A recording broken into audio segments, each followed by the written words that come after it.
Oh, howdy all, grab yourself a drink, it is time for some PathOfExile discussion. With the Blast from the Past event just a few hours away from starting, I wanted to recap Recombinator mechanics. Recombinators are a crafting currency that you gain access to by completing Sentinel encounters, particularly Sentinel encounters in red tier maps, although you will get them in white and yellow tier maps as well. Now, what these do is they destroy two particular items, two items of the same class, like two armors or two weapons, and they'll create a new item that has a combination of their properties. We'll get to what this combination actually means later, because it's very important in using these well. Recombinators will not give you good results in general if you just throw together random items in them. However, when you follow guides for Recombinators, you will be able to reasonably easily make something that is fairly good, and at a high budget and with extraordinary dedication, they end up being literal item editors that allow you to almost combine any set of 6 modifiers that could possibly exist in the game onto the same item, and in many cases, combinations of items that couldn't otherwise exist as well. Fundamentally, they're simple to begin using, complex to master. They're not hard to find basic uses for, but getting the most value from them requires a lot of researching spreadsheets, a lot of calculations, and a lot of research. Now, a lot of the research that did go into this video during the Sentinel expansion was done by streamer Iron vs Wild, who has some excellent write-ups over on Reddit that I'll put a link to down in the description below. They're really worth having a look at, although we're going to summarize some of the major findings here. So let's start with the very basics of what Recombinators do. They do 4 things. Firstly, one of the input bases is destroyed. Secondly, a random subset of the explicit mods that are found on both bases are put onto the surviving item. This will break some, but not all, rules about what mods can and cannot be together on the same item. Sometimes, and this is pure RNG, Recombinators will also add an additional random modifier. Now this can be a normal modifier from the regular pool, as though you throw on an Exalted orb on the item, but it can also be a special Sentinel-Exclusive mod. These are very good, we'll get to some of them later. Finally, one more RNG thing they can do, and this one is actually detrimental. They can upgrade or downgrade the tier of a modifier on the item. We're going to go through all of these in a bit more detail because the nuances of how these individually work are very important to how Recombinators are used overall. So firstly, if your two inputs are a Hunter Influence Moonstone Ring with 18% attribute quality and the Val Corruption implicit cannot be ignited, and the second input is a Hunter and Shaper Influenced Amethyst Ring with no quality on it, it's 50-50 that you will get the Hunter and Shaper Influenced Amethyst Ring back. It's 50-50 that you will get a Hunter Influenced Moonstone Ring with 18% attribute quality and that Val Implicit Corruption on it. The things that are transferred when a base is kept is pretty much everything that would survive the use of a Scouring Orb on the item. Now obviously you can't use a Scouring Orb on a corrupted item, but just imagine that you had a Scouring Orb that could apply to corrupted items. The permanent modifications to an item that would survive that Scouring Orb, those are the ones that will be transferred across when one base is kept. They're transferred as an entire group rather than being mixed and matched like the explicit mods will be. Now, modifiers that can only exist because of an influence type are erased if the non-influence base is chosen. This will be a good thing, and we'll get to that when we talk about influence blocking. Notice how this allows modification of corrupted items. This is something that can be particularly strong at the extreme min-max end. So let's just quickly start with the mod tier changes, where a mod goes up in tier or down a tier. Basically, these are usually bad. The reason for that is that by the time you're recombinating, you probably have tier 1 mods, and as a result, all this is going to do is downgrade them and annoy you. Somewhere, RNGesus is laughing at you when these happen. I know there's someone listening to this video at the moment who has had the experience of having additional mods actually get upgraded in tier by this and it being perfect for their build. I'm sure that's happened, but it's not the usual because normally your starting point will be tier 1 mods and the only way for them to go is down. Secondly, let's talk exalted bonus mods. So this can exalt a modifier from the normal mod pool, and that's normally going to be what happens, but it can also exalt on some real bangers of special mods. On rings, Prefix mod that grants +1 to the maximum number of a particular category of charges, +1 maximum frenzy charge, or +1 maximum power charge, or +1 maximum endurance charge. All of these are incredibly good mods, and with further use of Recombinators and a lot of currency involved in this, you can actually get more than one of them together on the same item. During the Sentinel expansion, someone decided to throw multiple mirrors worth of Recombinators and rings and a whole bunch of other materials into crafting a breach ring, of all things, that has all 3 +1 to the maximum charges types on it. All of these have been crafted onto a base type that is always corrupted. On amulets, the special mod that you can get is +15 to 20% increased aura effect, which is an incredibly powerful stat. On boots, you can get very powerful stat stacker mods that add a flat amount of damage based upon a specific attribute to your character. These modifiers have very high values for something that comes at a very low opportunity cost for this build. On gloves, you can get socketed gems are supported by level 4 of any of the 3 exceptional gems: Enlighten, Empower, Enhance. Those are the best of the Sentinel-Exclusive mods, but there's others as well. Increased effective magic flasks on you that can be found on belts, niche helmet mods including your cold damage can ignite, and chests can have every keystone in the game. So basically all of these are impressive except for the ones on weapons and shields. These Sentinel mods are very, very, very strong. Once they're there, you can attempt to transfer them to other items, and we'll get to exactly how you might go about doing that in a sec. So let's go back to the very basics. We said Recombinators do 4 things, and now we want to look at the last of them, which is putting a random subset of the mods from both bases onto the surviving item, potentially breaking rules about what mods can and cannot coexist on an item. Now let's deep dive into this, because whilst it's random, you can rig the odds in your favor somewhat. And the most important thing that was ever discovered about Recombinators is that prefixes and suffixes on them are independent. And what I mean by this, if you take a Chaos Orb and you apply it to an amulet in PathOfExile, you will notice that you will get 1, 2, or 3 prefixes every time you do it. You'll also get 1, 2, or 3 suffixes every time you do it. But you will never get 1 prefix except in conjunction with 3 suffixes. In short, it's not independent. The fact that you've got exactly 1 prefix, that determines the number of suffixes that you're going to get. That is not the case when it comes to Recombinators. With Recombinators, there's one calculation to work out what prefixes you're going to get, there's one calculation to work out what suffixes you're going to get, and then those prefixes and suffixes are put onto the item. This is incredibly important to know because it means that you can get the more important side of your craft done with Recombinators, and then you can finish it with metacrafting and other mechanics that leave the 3 mods you've already perfected in place exactly as they are. And then you can just work on things that only change the other mods on the item. Now, the other thing that's important to know is that each extra mod that is present between the 2 items in a particular category, so each additional prefix slightly decreases the odds that any particular prefix is going to transfer. So when there's only 1 prefix shared between the 2 items, it's a 2 in 3 chance that that will be on the final product, and it's a 1 in 3 chance that there will be exactly no prefixes on the final product. If there are 2 prefixes that are present on the items, then there'll be a 1 in 3 chance that you get 2, and there'll be a 2 in 3 chance that you'll get only one of those prefixes back. If there's 3 mods in the pool, each mod has approximately a 60% chance to survive. If there's 4 mods in the pool, this decreases slightly to about 55%. If there's 5 mods, to exactly 50%, and if there's 6 mods, to exactly 45%. This, of course, assumes that none of the mods are mutually independent. If, for example, one of the items has tier 1 life as a prefix, the other one has tier 3 life as a prefix, then what's going to happen is that these will both count for determining how many prefixes you've got combined between the 2 items, and therefore they will both count in determining how many prefixes you get from the RNG results of the Recombinator. If one of these 2 mods is selected and put onto the final item, the other one becomes banned, and that increases the chance of getting all of the other mods that you might have on those particular input items.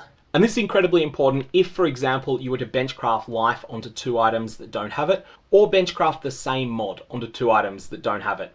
Every single time you do this, you rig the odds of getting the desired results from your Recombinator into your favor. If you want to see the full numbers of this, I'll put a link in the last 20 seconds of this video to the Recombinator Secrets in Use +2 Amulets video that I put out during the Sentinel expansion. That goes extensively into the numbers and provides somewhat of a mathematical proof that this is actually an improvement.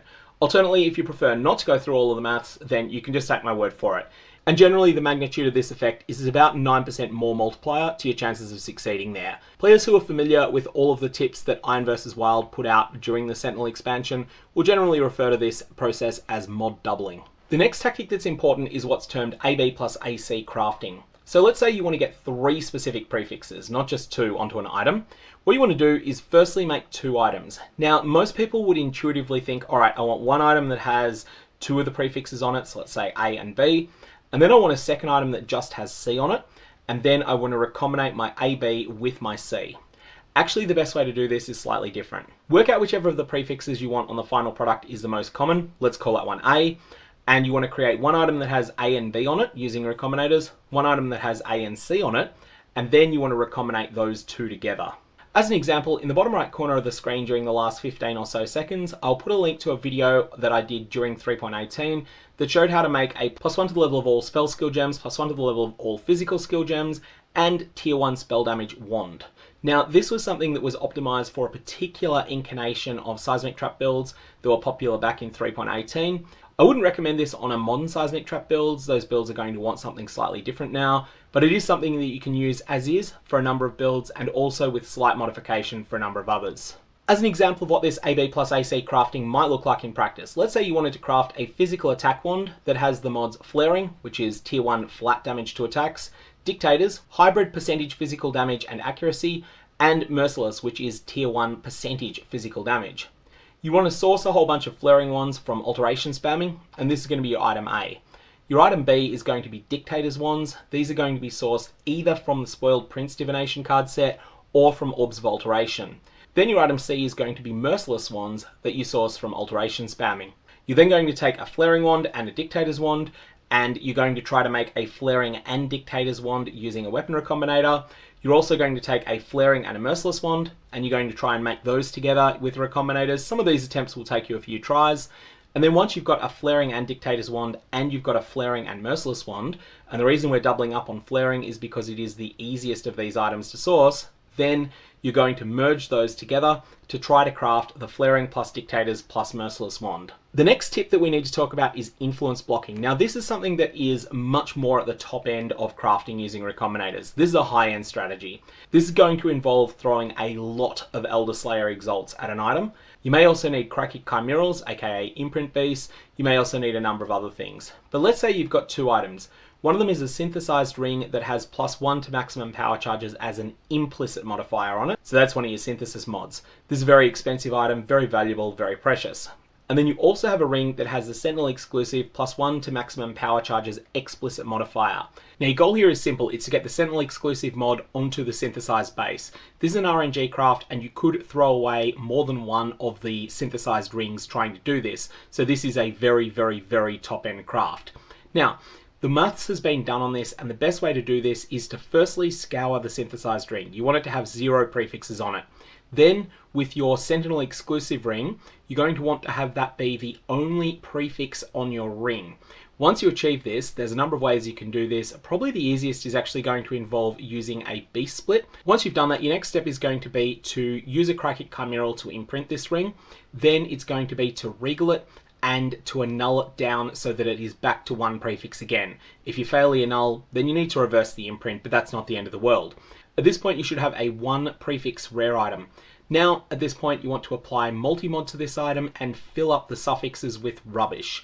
Once you've done this, you can then use an Elder Slayer's Exalted Orb to add an influence prefix. It can only be a prefix because the item is rare, it's got 1 prefix and 3 suffixes. At this point, you then recombinate. Now, if you get lucky and the synthesized base carries over, the influence mod is not valid. And that means that the influence mod won't transfer.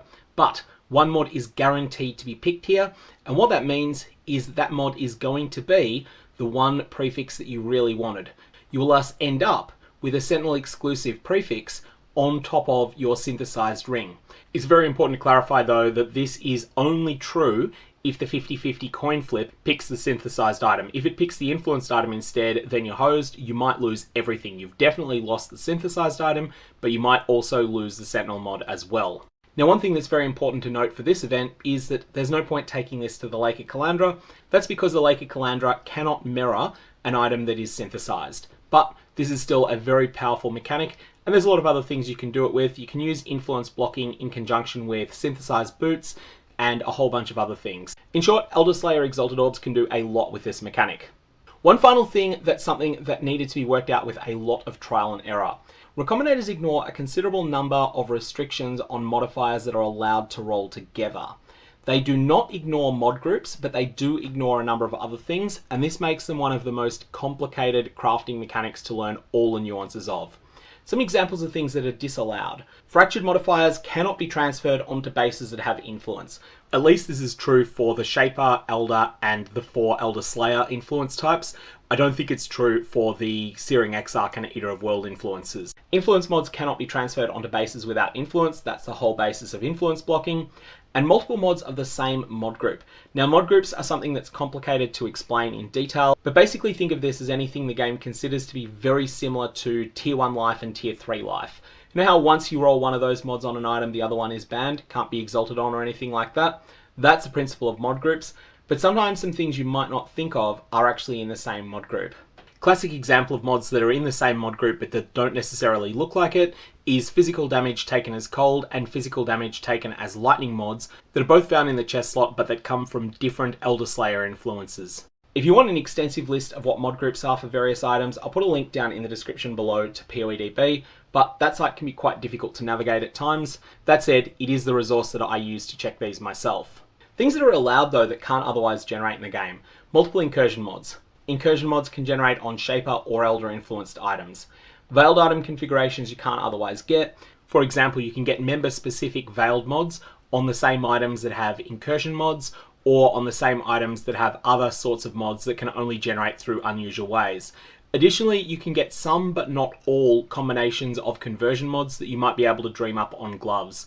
For conversions, I can't find any definitive answers online as to exactly what combinations can go together. I just remember that some combinations of mods could be put together using recombinators that can't be produced any other way, and some combinations could not be put together with recombinators or any other method. So those are a complete and utter mess, and that's something that people will need to research extensively if they're interested in trying to craft gloves that have a whole bunch of conversion mods that are normally pairwise exclusive, and using recombinators in order to do that. A couple of final notes. We talked about AB+AC crafting. This can be upgraded to a full item editor, albeit with a very, very large amount of currency being thrown at an item. You can apply the AB+AC process simultaneously to build up 6 mod items that have 6 exact mods that you're chasing. You'll have a lot less access to mod doubling, which is going to make this harder to hit, but it is something that has been done extensively during the Sentinel expansion itself. One of the most ridiculous examples, and this was a completely useless item that was put together just to showcase how much of an item editor these are. This is not something that has any real merit to equip. During Sentinel, someone put together a ring that had 6 bench crafted mods on it, each of which took up 2 lines of text, just in order to show that it could be done. It's extremely RNG intensive, but it can make almost any combination of 6 modifiers onto an item, just subject to some of the modifier exclusions we talked about before.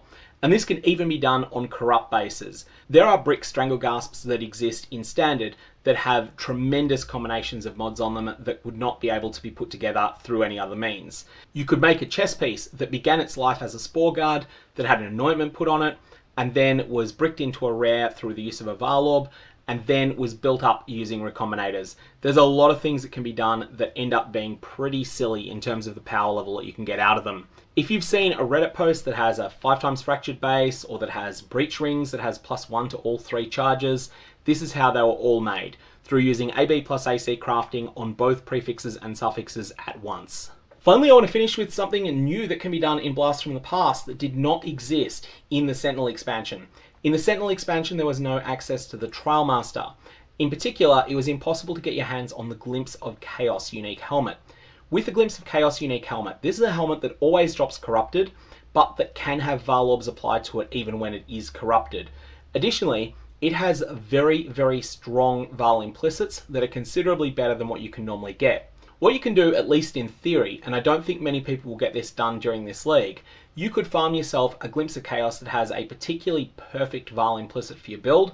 You could then brick it to a rare, you could then remove all the mods on it with a Tainted Chaos Orb, and once you've done that, you could then try and build up a whole bunch of extra mods onto it through the use of Armor Recombinators. You could build up a dream set of mods, and potentially, if you can keep winning coin flips as to which base is kept, you could end up with something that is completely and utterly irreplaceable. That said, this is not going to be something that is easy to pull off at all. It's going to be one of those things that someone might do as a bit of a meme project, but it's unlikely to be able to be done with less than a mirror worth of currency, and probably we're talking a lot larger than a single mirror. That is what I mean when I talk about recombinators being literal item editors in the hands of the wealthiest players in PathOfExile. They're far lower in performance if you don't know what you're doing, but if you know what you're doing and you're willing to follow a couple of guides, then you can get some powerful crafts done on a budget. That's all I got on these. May your recombinators have interesting results.